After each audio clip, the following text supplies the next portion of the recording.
It's great to see such a wonderful turnout here on a bitterly cold night and in this wonderful old home of freedom. Freedom's home since 1946.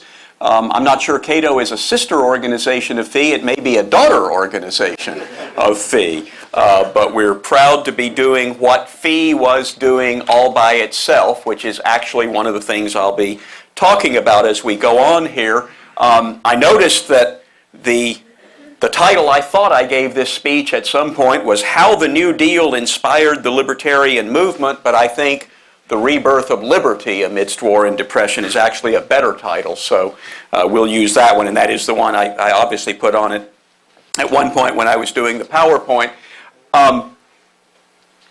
As we struggle to deal with a president who uses an economic crisis and his personal charm to extend the scope and power of government over healthcare, energy, education, finance, manufacturing, newspapers, the internet. I haven't read the papers today, so I don't know what else.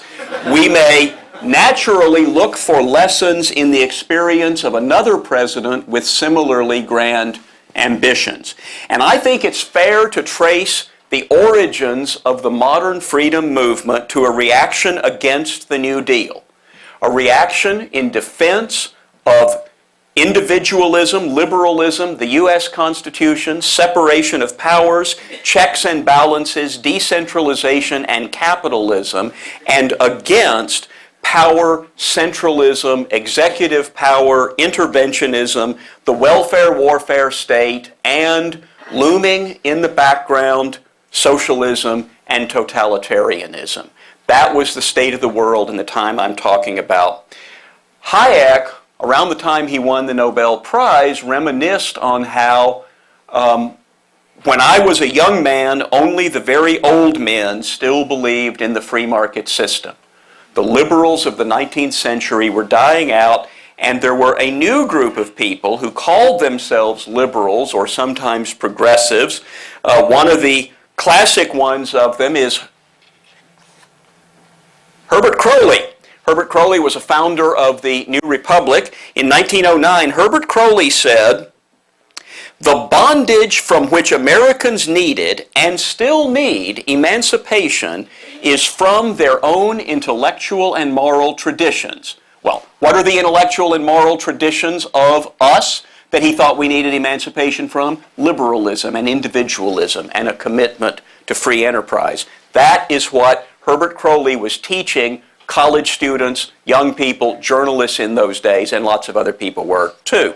And this attitude, this way of looking at the world, grew during the 1910s, the 1920s, culminating in some ways in the election of Franklin Roosevelt in 1932, and yet those are not exactly the ideas Franklin Roosevelt campaigned on. He called Herbert Hoover a spendthrift. He said he would cut the budget when he became president. And he also said that he would get rid of prohibition. And for those reasons, H.L. Mencken, Ayn Rand, and Isabel Patterson, among others, voted for FDR over Herbert Hoover in 1932. But it didn't take long for them to get disillusioned with what they'd done. In his first inaugural address, Franklin Roosevelt summoned the nation with these words: "If we are to go forward, we must move as a trained and loyal army. I shall ask the Congress for the one remaining instrument to meet the crisis, broad executive power to wage a war against the emergency, as great as the power that would be given to me if we were in fact invaded by a foreign foe." He wanted to organize the country as a trained and loyal army. And he got those powers from Congress. Didn't take very long. On May 7th, 1933, just 2 months after his inauguration, the New York Times reporter Ann O'Hare McCormick wrote a big story about the first months of the Roosevelt administration, and she wrote that the atmosphere in Washington was, quote, "strangely reminiscent of Rome in the first weeks after the March of the Black Shirts, of Moscow at the beginning of the 5-year plan. Something far more positive than acquiescence vests the president with the authority of a dictator.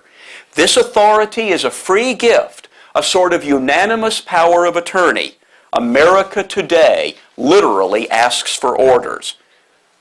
That's the mindset of the United States in 1933. In this article, she went on to say the Roosevelt administration envisages a federation of industry, labor, and government after the fashion of the corporative state as it exists in Italy. That is, she said positively, the Roosevelt administration thinks it might model things on Mussolini. That was the state of ideas. And some may think this sounds eerily similar to our current circumstances. So Roosevelt becomes president. He starts creating the New Deal. What is the New Deal? Well, first, it is an unprecedented accretion of executive power. Power in the executive branch and power in the president himself. He asked for the kind of power that would be given to me if we were invaded by a foreign foe. He got much of that power. In June, he signed the National Industrial Recovery Act that authorized some 700 industrial cartel codes. There were a few people, even a few liberals, who thought this was not a good idea. And I mean liberal in sort of a modern sense. John T. Flynn wrote at the time about the crazy antics of the NRA that put a New York tailor behind bars for pressing a suit of clothes for 35 instead of 40 cents. He said, we had men burning oats when we were importing oats from abroad, killing pigs while increasing our imports of lard, cutting corn production and importing 30 million bushels of corn from abroad. The National Recovery Administration came up with this Blue Eagle campaign. You were supposed to put this on the door of your business. We do our part. It was a way to rally the masses and make sure that everybody bought into the program, everybody was displaying a visible symbol of support for the administration. And the head of the NRA, Hugh Johnson, made it very clear what the purpose of this is. It was because those who are not with us are against us. And this showed whether you were with us or against us. And people who still believed in liberalism, even the liberalism of people like John T. Flynn, Louis Brandeis, or Robert La Follette, became appalled at the direction of the New Deal, at what was going on, at what was new about the New Deal that they had not anticipated.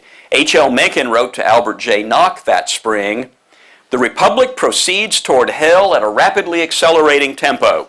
With the debt burden already crushing everyone, Roosevelt now proposes to relieve us by spending 5 or 6 billions more. I am advocating making him king in order that we may behead him in case he goes too far."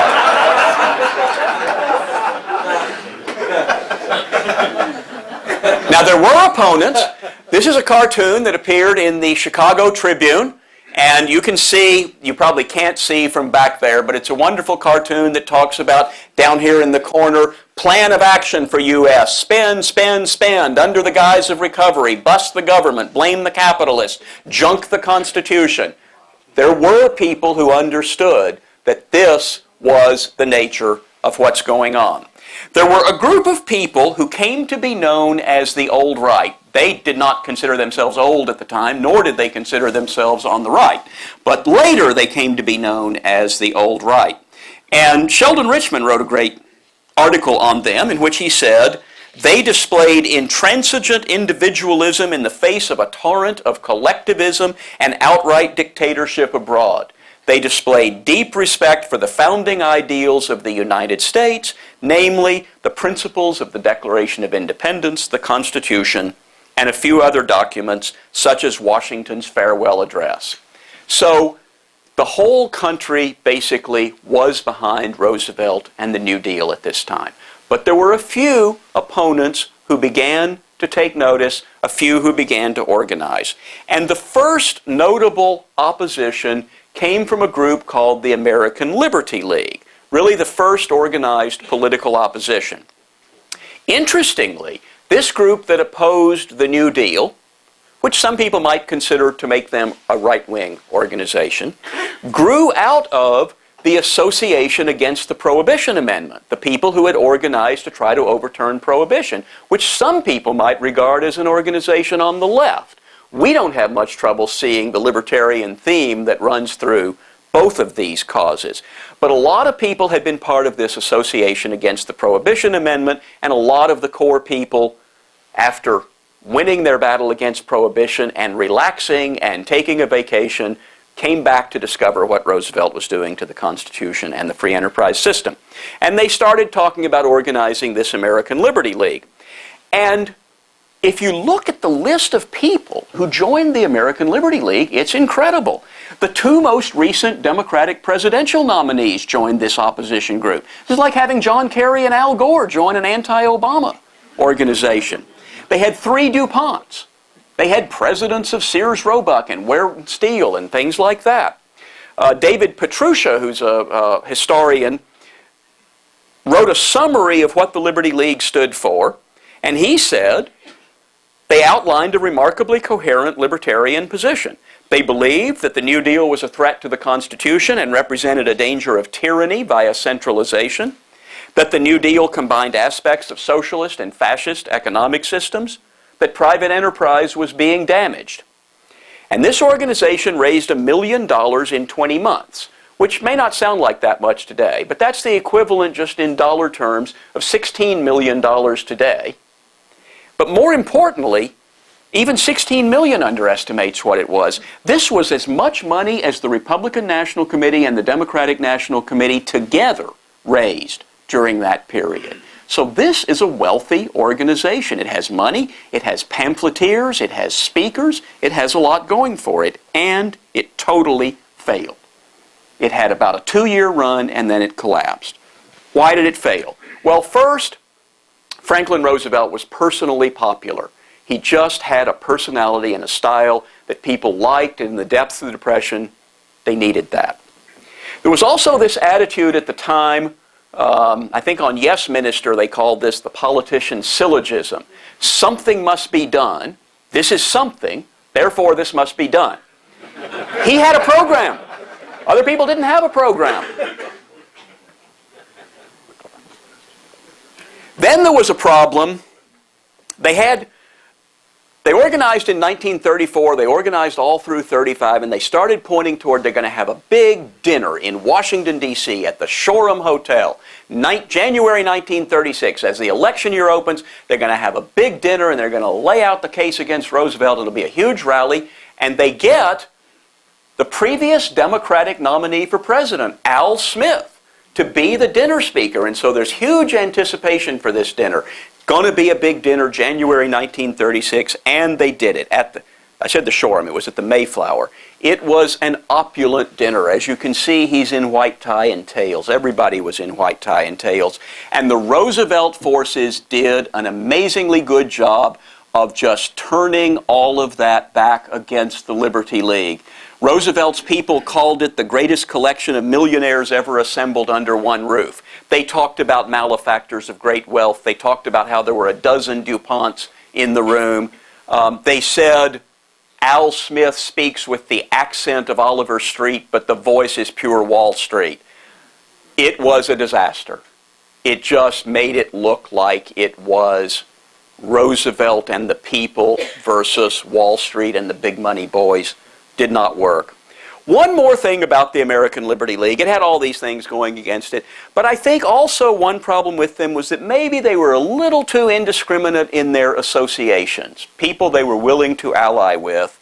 A few too many entanglements with Southern racists, populist demagogues, and even fascists. Not that being friendly to fascists was rare in the American political system at that time, but it did hurt them. One of the interesting things about the American Liberty League, when you read, there's one particular book called The Revolt of the Conservatives. You read about the American Liberty League, one of the things you notice is all these people, all these pamphleteers and speakers and everything, very little connection to the people who become libertarians over the next few years. Very few names associated with the Liberty League who will later be seen in histories of the libertarian movement. Even though it's essentially contemporary, for some reason there's not much of a connection.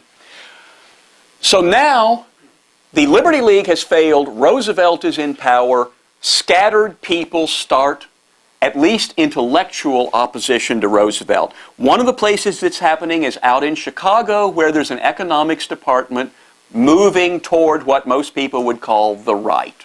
A department moving right under the tutelage of people like Jacob Viner and Frank Knight, and in particular the activist economist Henry Simons. He was not just a scholar and a mentor to young economists. He was a guy who organized people to write essays about public policy, to put out books criticizing the way Roosevelt was doing things, and to organize his department as a center for that. One scholar has written that the war period, 1939 to 1945, marked the nadir of individualistic Jeffersonian thought in the United States. And he certainly has a point.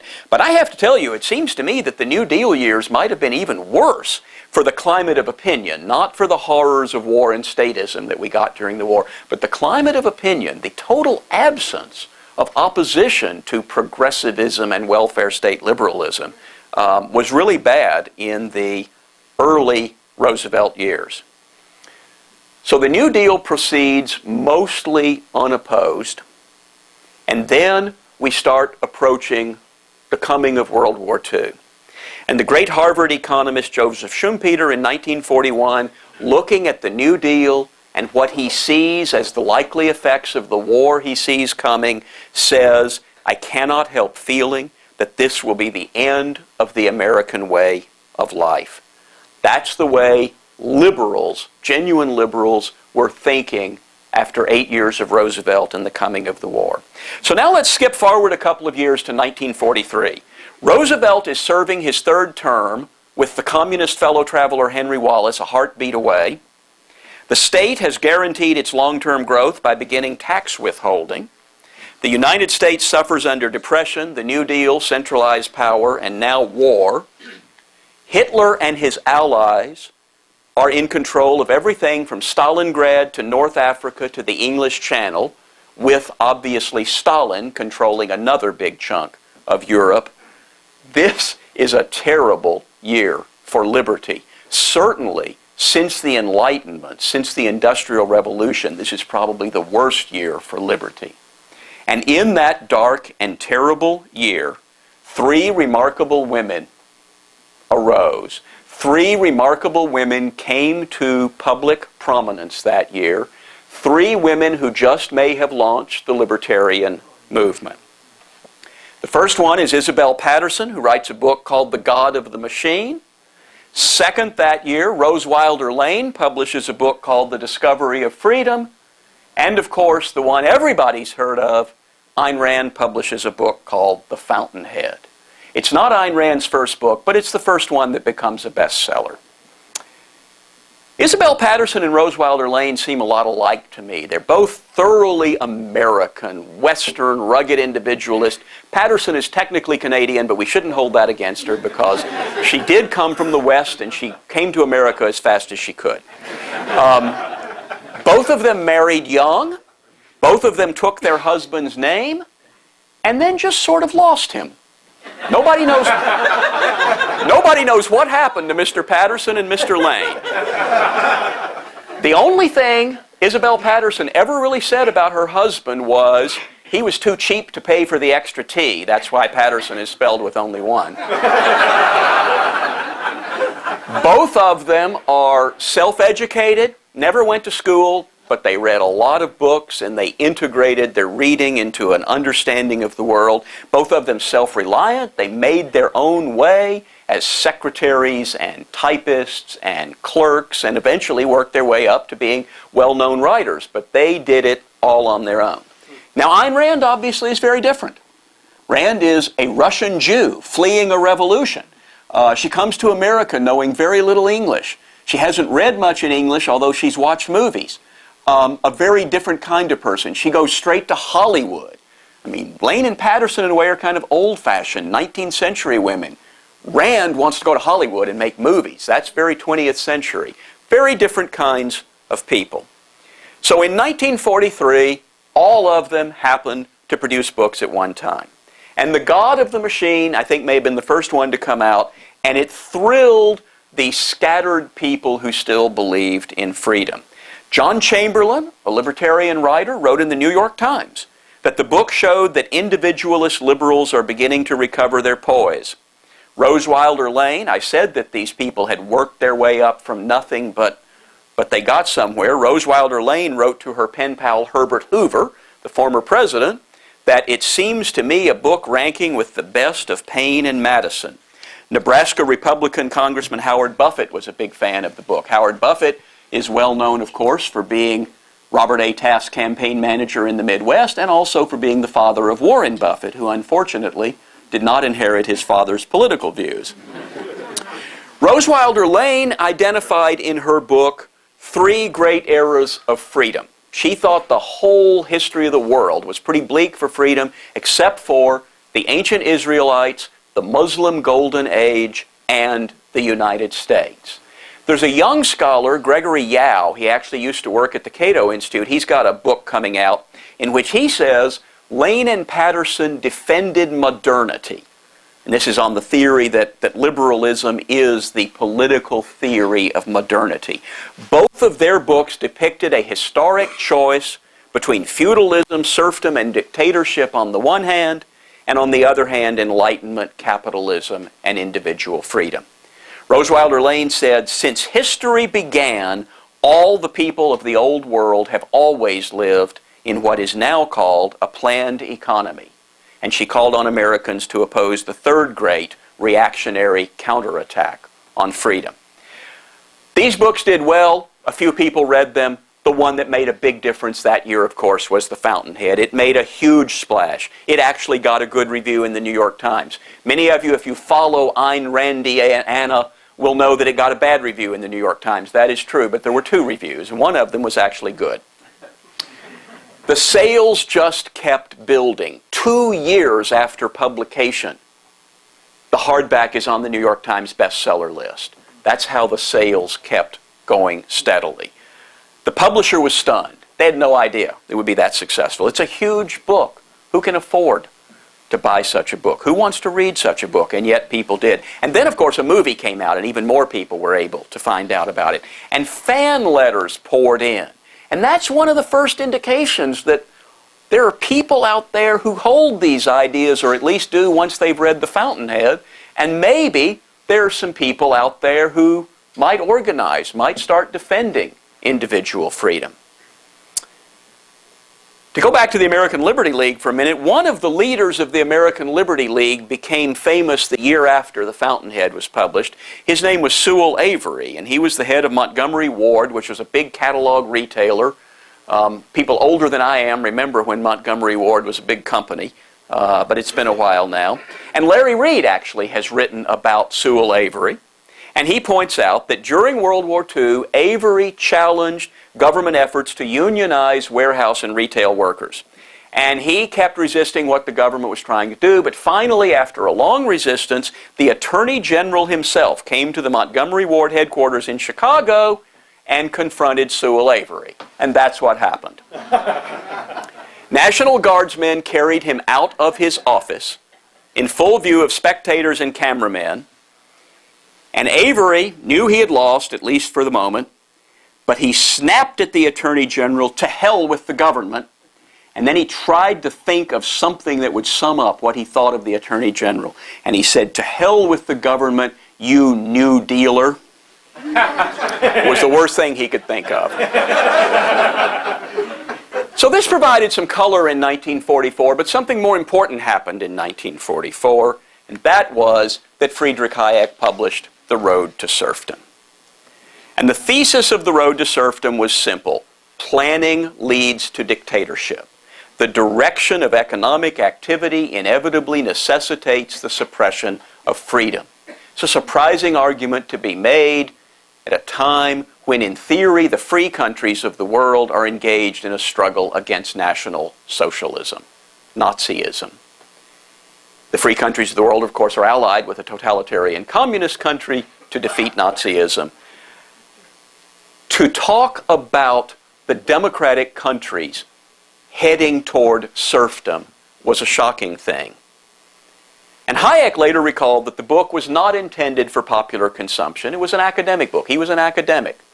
But his expectation was wrong, and instantly his book was recognized not just as a polemic, but as a fervent tract for the times. Within a week, a second printing of 5,000 copies was undertaken. A few months later, the Reader's Digest condensed the book for its readers and arranged for the Book of the Month Club to distribute more than 1 million reprints. It was even turned into a cartoon edition, a little pamphlet version. Millions of people at least found out about The Road to Serfdom and its message. In a front-page article in the New York Times Book Review, Henry Hazlitt, who studied in this very room here, proclaimed The Road to Serfdom one of the most important books of our generation, comparable in power and rigor of reasoning to John Stuart Mill's On Liberty. And fans and critics agreed that an old tradition had begun to find its voice again. And at last, the war was over, and of course, so was the unprecedented tenure of President Roosevelt. And George Nash, the conservative historian, asks, what had war and victory brought? A domestic superstate, a partially controlled economy, millions of conscripts under arms, further success for a philosophy of tax and tax, spend and spend, elect and elect.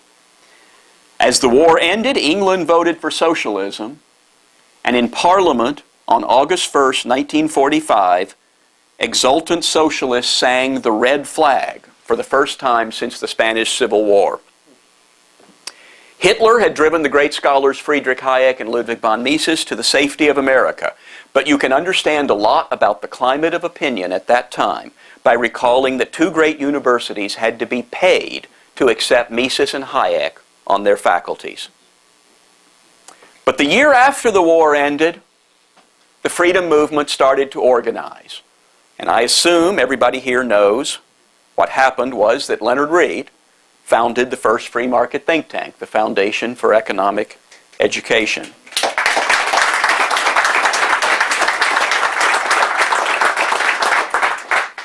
Leonard Read was a remarkable man.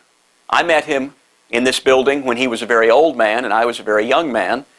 But I can imagine that when he was 40 years old and started the Foundation for Economic Education, he must have been a very dynamic, persuasive speaker, arguer, advocate, fundraiser.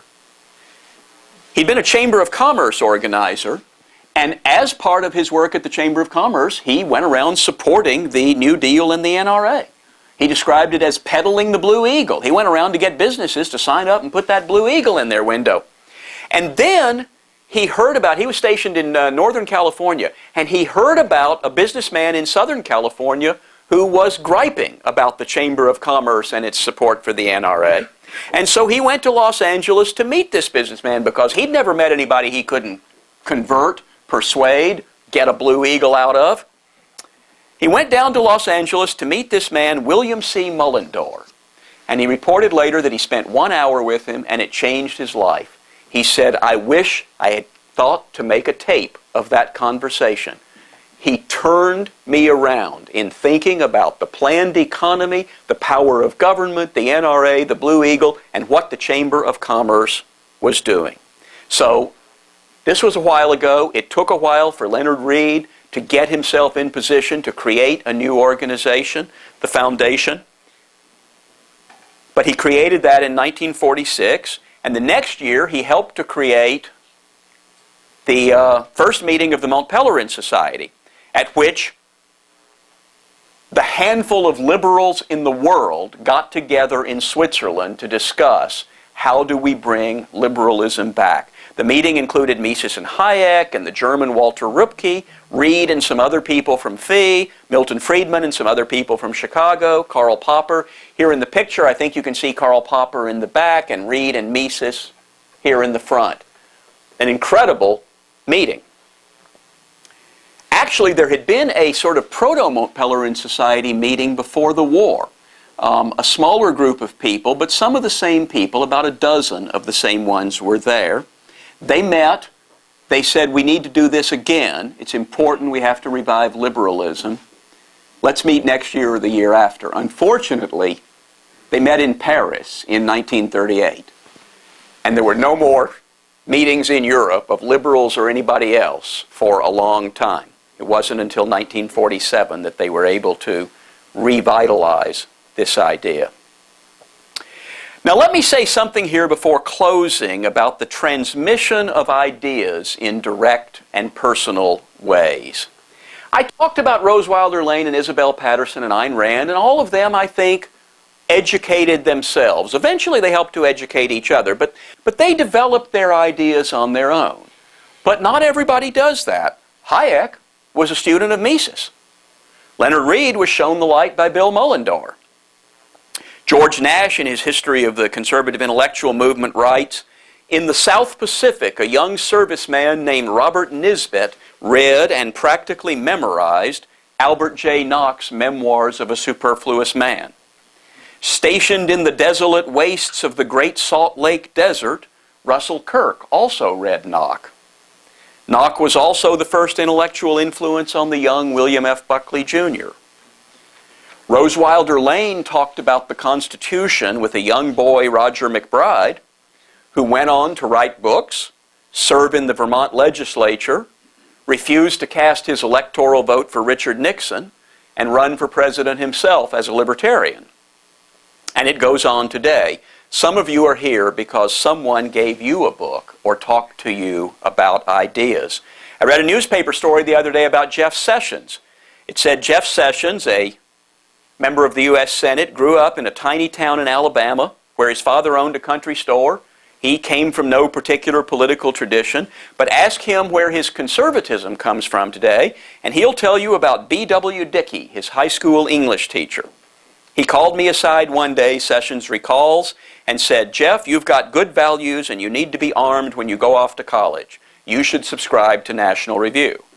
Sessions took the advice and was soon reading, dictionary at his side, William F. Buckley, Russell Kirk, James Burnham, and other stars of the Bible of the rising conservative movement. And note that Buckley and Kirk had gotten their ideas, at least partially, from Albert J. Nock. And today, Jeff Sessions is the ranking Republican on the Senate Judiciary Committee. Now, we might wish that Mr. Dickey had recommended the free man to him, and maybe the Republican Party would be in better shape today. But don't think that books and magazines and quiet conversations don't matter. They do. You may hand out 100 books, and they may only have an effect on one or two of the people you hand them to.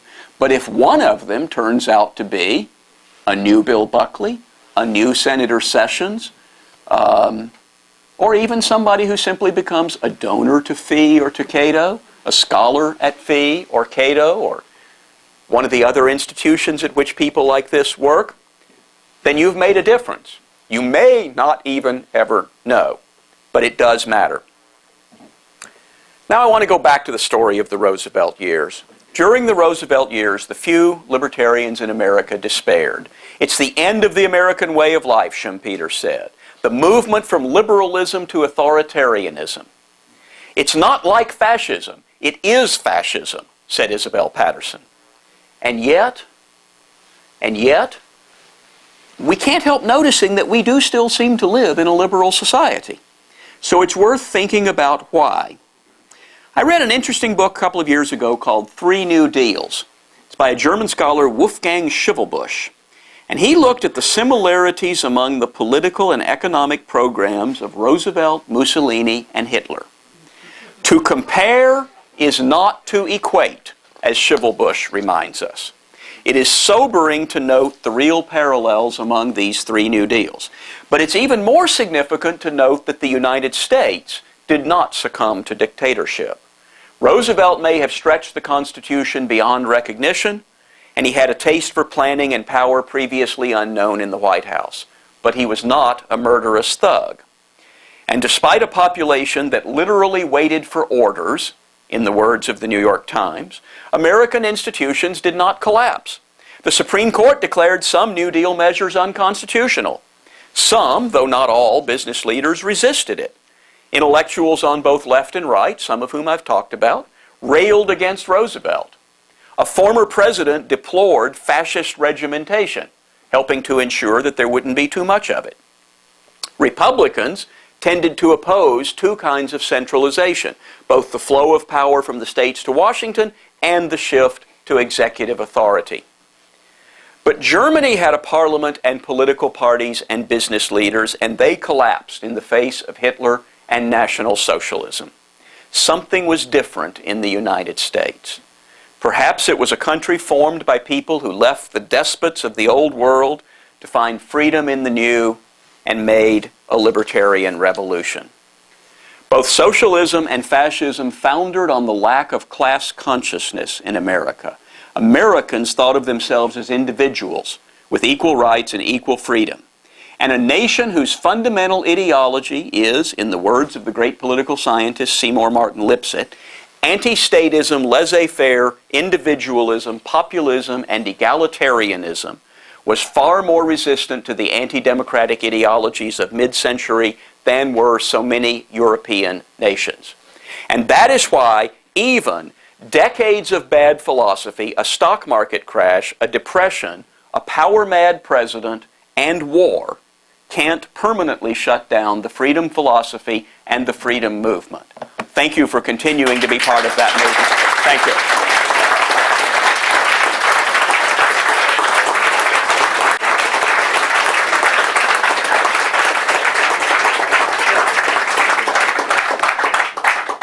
David has graciously consented to take questions. Joe. In the 40s, the media gave us a fair hearing. They printed 44 million excerpts of The Road to Serfdom, for example. The New York Times and major magazines had writers of the caliber of Henry Hazlitt, etc. Do you think this time around, instead of with FDR when we're under the Obama regime, that the media is going to give us neutral to positive treatment? And how can we similarly get the message out?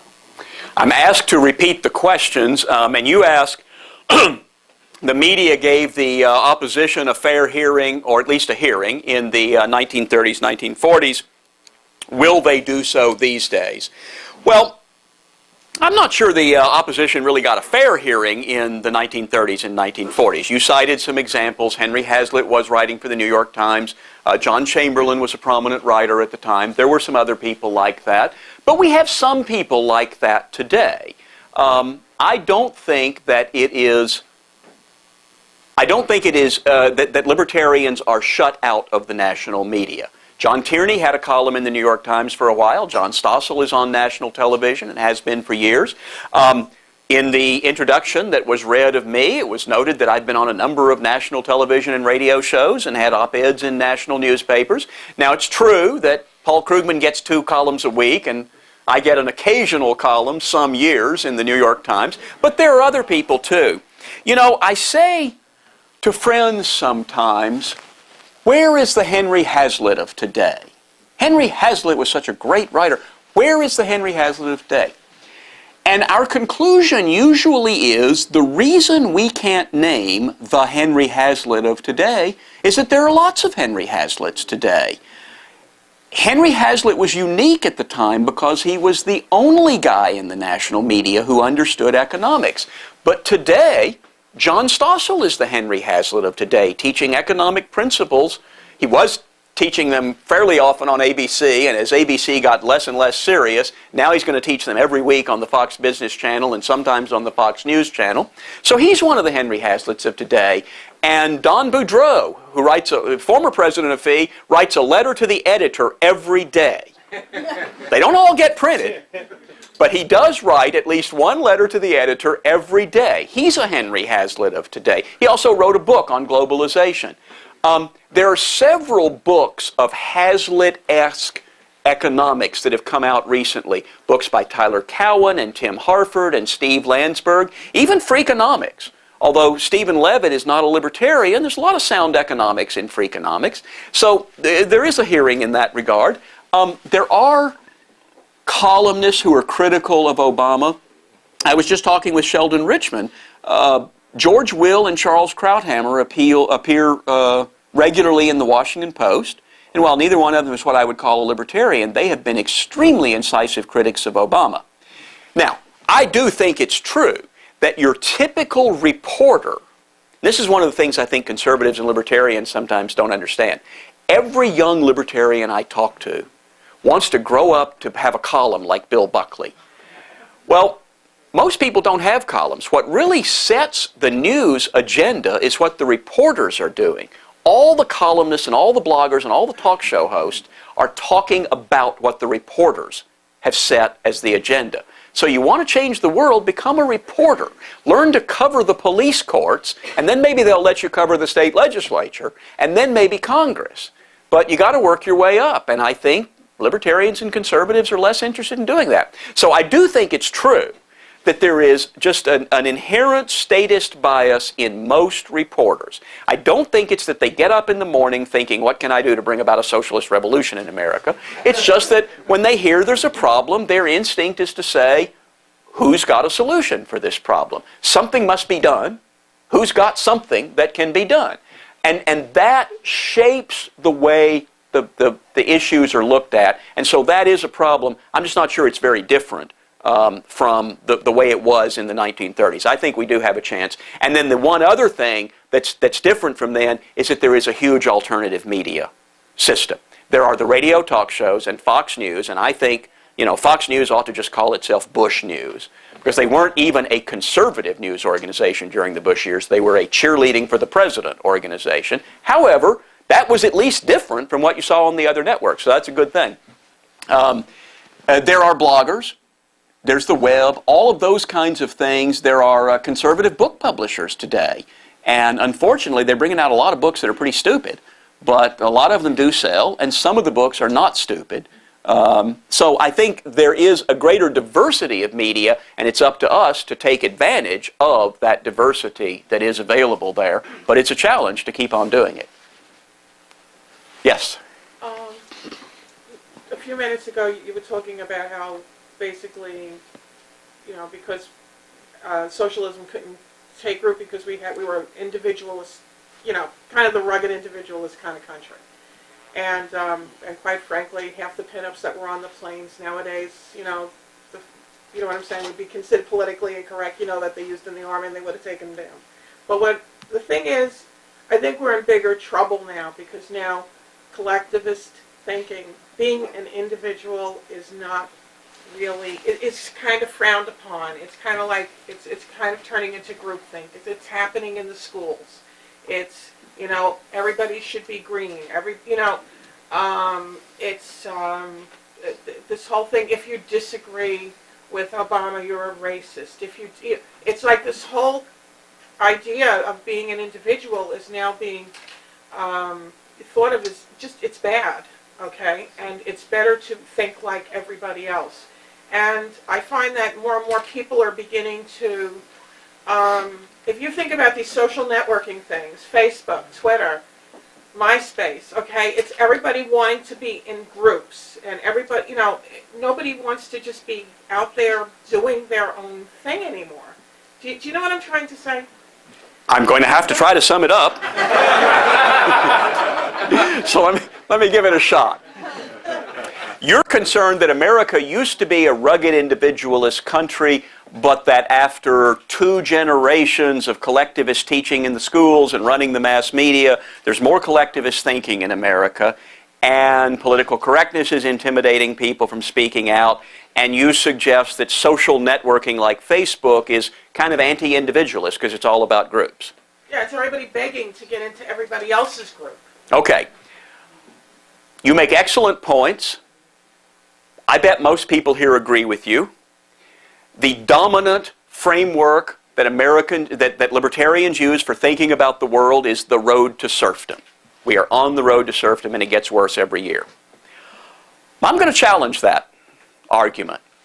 I can make that argument, and I can make it effectively. But I think I can make a better counter-argument. I talked at the end there about all the things that didn't happen during the New Deal in the Roosevelt administration. Because I do think there's individualism deep in the American psyche. And we can look at a lot of things that have happened in America and say, we wish it hadn't happened that way. That's a bad thing that's happened. You look at the rest of the world, we're still pretty individualist. People come to this country because they want to be part of capitalism and opportunity and individualism. So compared to the rest of the world, compared to most of history, we're still pretty individualist. Sheldon and I were arguing before the lecture about whether the Constitution matters, whether people care about the Constitution, whether what really matters is if the Constitution is in the hearts and minds of the American people. And I think it's both, and it's a feedback loop. I think it does matter to Americans that there is a Constitution. It matters especially when you say the First Amendment doesn't allow that. It matters some when you say the Second Amendment doesn't allow that. And I think it matters some that people do understand the Constitution sets some limits on government. They don't understand it enough, and not enough people understand it, but some people do. And I think we look at the world and we think, road to serfdom, government's much bigger than ever. And by some measures, government is bigger than ever. On the other hand, it's also true, I read recently there was a poll in the 1930s, should we nationalize the banks? It's like 75% of Americans thought we should nationalize the banks. And the same question was asked recently, it was like 35%. Now 35% of Americans wanting to nationalize the banks is pretty scary, but it's better than 75%.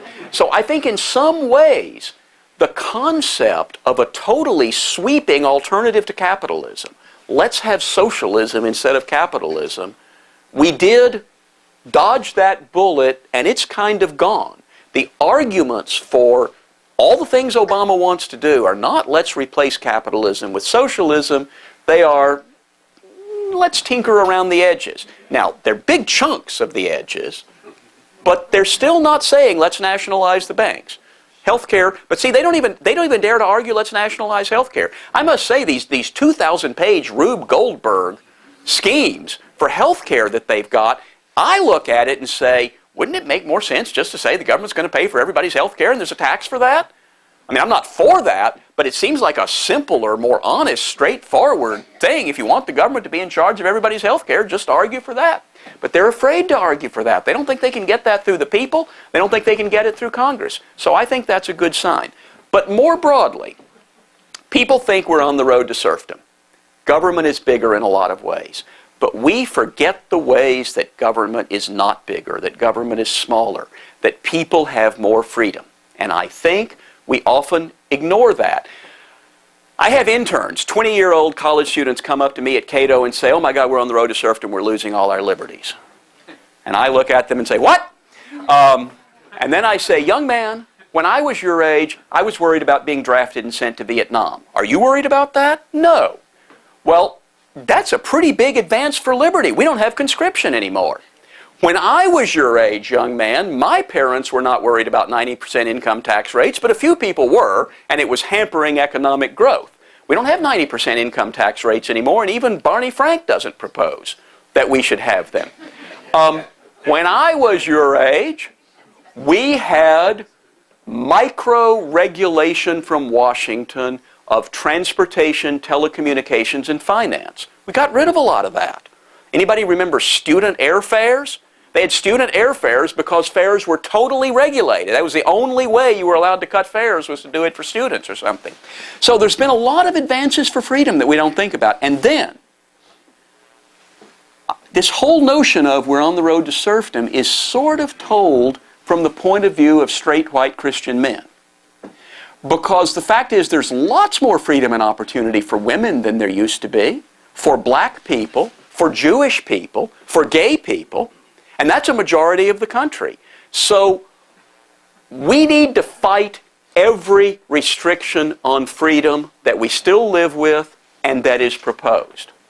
But we should remember that we haven't just been on the losing side all along. Whittaker Chambers was wrong. He had not chosen the losing side in the battle between freedom and tyranny. He chose the winning side eventually. We are winning. We're in a setback right now.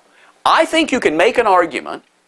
I was giving speeches for a while saying, when you add all these things up,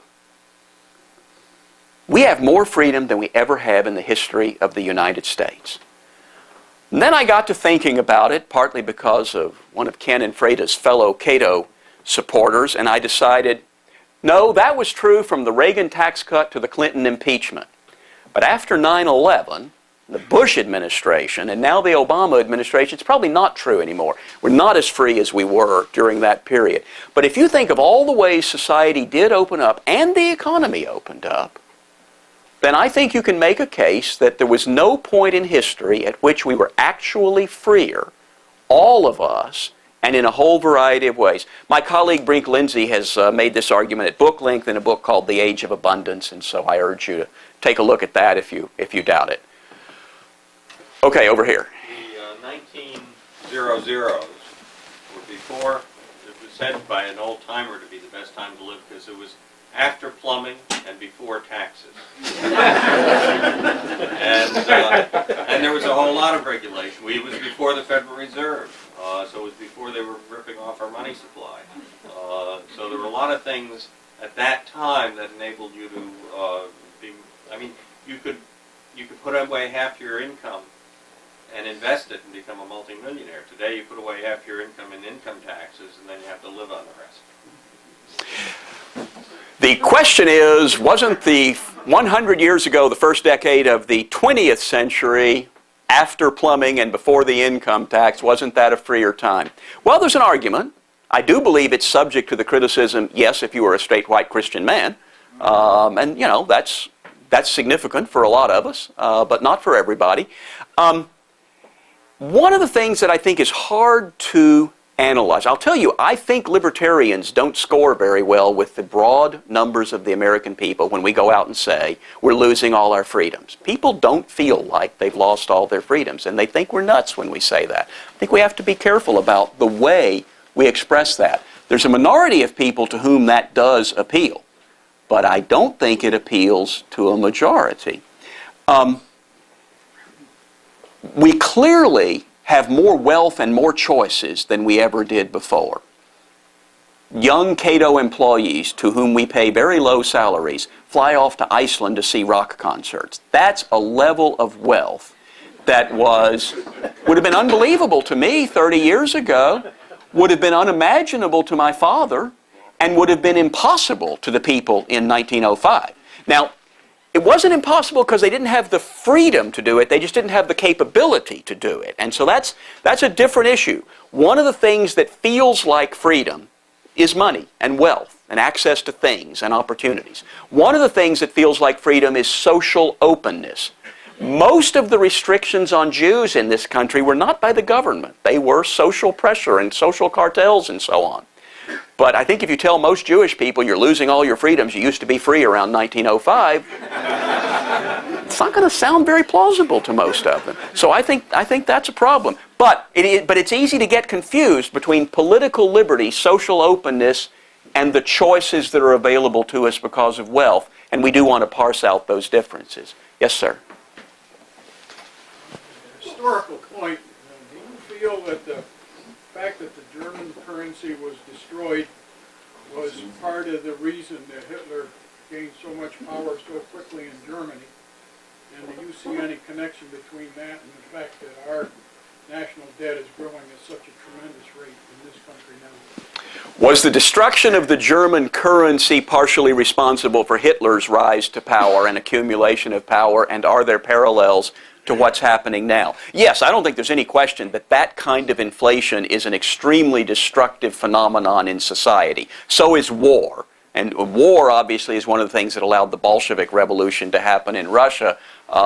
War and inflation, the hyperinflation of the 1920s, very important in a feeling in Germany that everything was out of control, and that if the Nazis, the National Socialists, could bring back order and discipline and stop things from being out of control, then they're the people we want. So yes, absolutely, I think that was important. Are there parallels today?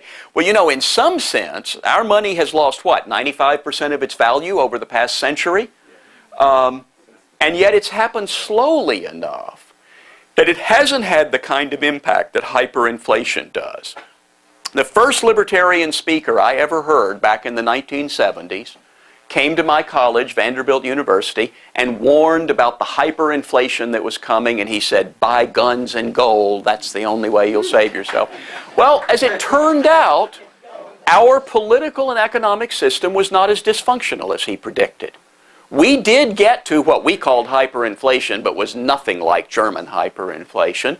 But they put Paul Volcker in charge of the Fed, and they clamped down on the money supply, and they did more or less end inflation. Now, it's still true. We've continued to have 3 or 4% inflation a year, and so the value of our money has continued to go down.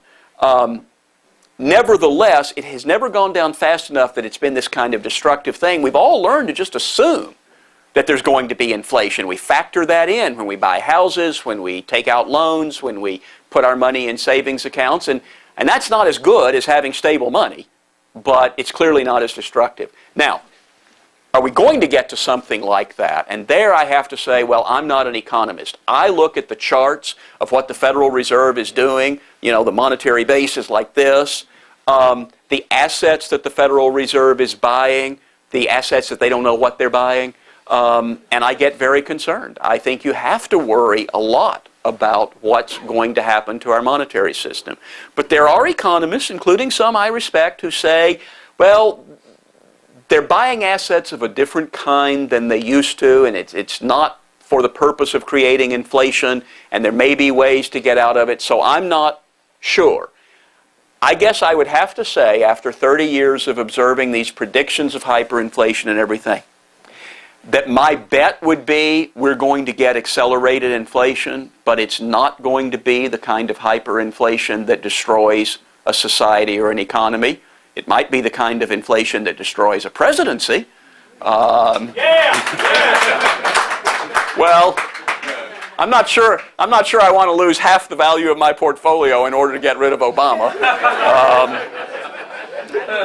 Although I suppose Nathan Hale gave up his life for his country, and my friend Paul Jacob went to jail to oppose the draft, I guess I could give up half my portfolio. But I hope we can find a better way. 2 more questions, David, maybe from different parts of the audience. All right, well, Freda. Do you think wealth is leading to the destruction of liberty in the sense that people are becoming apathetic and spoiled? Or do you think wealth helps people appreciate liberty? Well, is wealth making people apathetic and spoiled and decadent and therefore unconcerned about their liberty, or is wealth helping people to appreciate their liberty? I would not quite say the latter point. I think wealth is helping people enjoy their liberty, but they don't necessarily make that connection. They're enjoying their wealth. They're enjoying the choices that are available to them.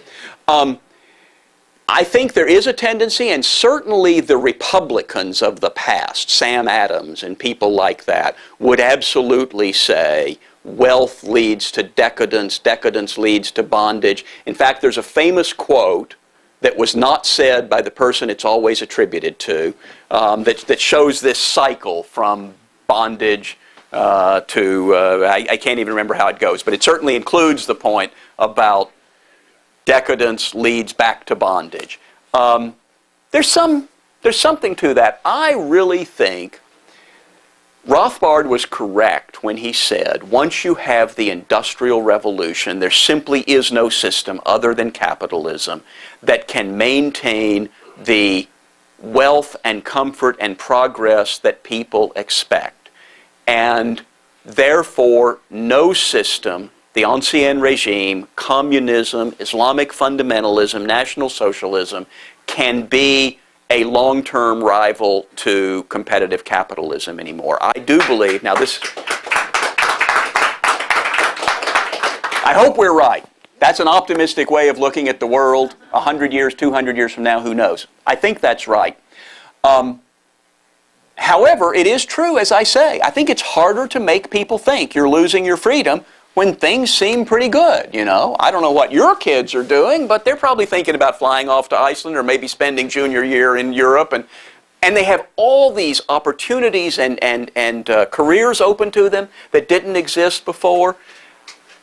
I think people want that to continue. I think people in the countries where it isn't true want it to happen. People still come to this country for all the problems we have. People still come to this country because we have more liberty and opportunity than they do in other countries, not just Arabic countries or African countries, but France. People come here from France to get more opportunity.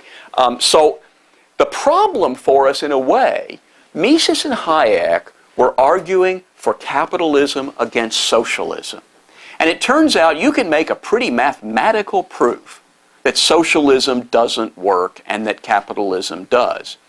But when you get to the tougher issue of American-style capitalism versus Swedish-style capitalism, or Reagan-style capitalism versus Obama-style capitalism, or Reagan-style capitalism versus actual laissez-faire capitalism, those arguments are harder to make. You can say, look at East Germany and look at West Germany. Everyone can see that. You say, look at the United States and look at France. Well, it's not so obvious. Many of you have been to France. It looks pretty rich, right? The statistics say, well, it looks good to me. However, the statistics say it is a poorer country. They have wine, they have cheese, they have song, they have joie de vivre. As my colleague Tom Palmer said a few years ago on a John Stossel special, well, France is like France-land. You go there and it's beautiful and they have the lovely old houses and they have the wine and the cheese. But what new idea has come out of France? What company has come out of France in the last 50 years? So there is something, so there is something to that. We are richer than those other countries, but not by so much, and not so obviously freer that you can simply say, Volkswagen, Trabant, East Germany, West Germany. The argument is tougher, and that's a challenge for us. It's harder to prove the case we need to make now than it was to prove the case Mises and Hayek needed to make, but that's progress. Because we're no longer really worried about going to totalitarian socialism. We're worried about going to decadent welfare state interventionism. In the back. Last question. You mentioned Tyler Cowen before, and I watched a book talk with Tom Palmer, and he didn't feel too strongly about ideology. Now, my question for you is, first, how do you define ideology, and what do you feel are the benefits of all that? Tyler Cowen of George Mason University is fairly critical of the idea of ideology. What do I think of ideology? How would I define it? Not sure I ever thought of it. One definition is, my views are a philosophy, yours are an ideology. But I would say that an ideology is an integrated, comprehensive, principled way of looking at the world, a way of organizing the facts about the world into a theory that makes sense. Sometimes I say that, the essence of modern libertarianism, which is actually the essence of the modern Western world, is the combination of the normative theories, that is, the theories about justice of John Locke, of individual rights and government as a protector of those rights, and the positive theories, that is, a statement about the way the world works, of Adam Smith. Spontaneous order. The world runs in this way. Modern libertarians combine the case for individual rights and justice with an understanding of spontaneous order, and so you can call that an ideology. I would prefer to call it a political philosophy. And I'm sure political philosophers can give you a more subtle distinction there. But I think that's sort of the difference. Is it important? Well, it's an interesting question. I was talking to a good libertarian just the other day who told me that even though he loves Ayn Rand, thinks she's wonderful, he himself, if forced to choose, would choose utility over liberty. If there's a distinction in a policy and one would lead to greater utility, that is wealth maximization, presumably greater comfort for the greatest number, he would choose that over liberty. Now he said there's almost never a difference. But if there was, that's what I would choose. Well, that in a way seems to me a less ideological. He at least would think it's a less ideological way of looking at the world. He would say, I'm just drawing on Smith. Positivism. If you want prosperity, follow these rules, but it's not an ideology. I think an ideology is valuable. I think the Marxist ideology captured the imaginations of thousands, maybe even millions of people around the world and swept. It's a terrible idea. It's impossible. It's stupid. It makes no sense, and it leads to tyranny. And yet, it appealed to a lot of people. It wasn't just armies that spread Marxism. So I think there is a value to ideology in that sense, and we want to advance a libertarian ideology that says people have a right to be free, and these are the institutions that protect that freedom. Now, there are many different variants of libertarian ideology. There's Rothbard's version, and Mises' version, and Hayek's version, and maybe even Tyler Cowen's version, whether he admits it or not. There's an excellent version in Libertarianism Primer. You should get a copy of that. There's a more sophisticated discussion in the new book, Realizing Freedom, by Tom Palmer. But I think ideology is a way of not having to deal with every little issue. I don't want to have to think every time something comes up, I need to go out and read some Chicago economists analyzing the effects of this policy. No, I think there are some principles of economics and some principles of liberty. I hold this truth to be self-evident, that it is wrong to initiate the use of force against innocent people. And that's an ideology, and that's what I would choose over the idea simply of utility or wealth maximization. So with that, let me end here, and let me thank all of you for being here, and let me particularly thank Ken and Freda Levy for making this possible.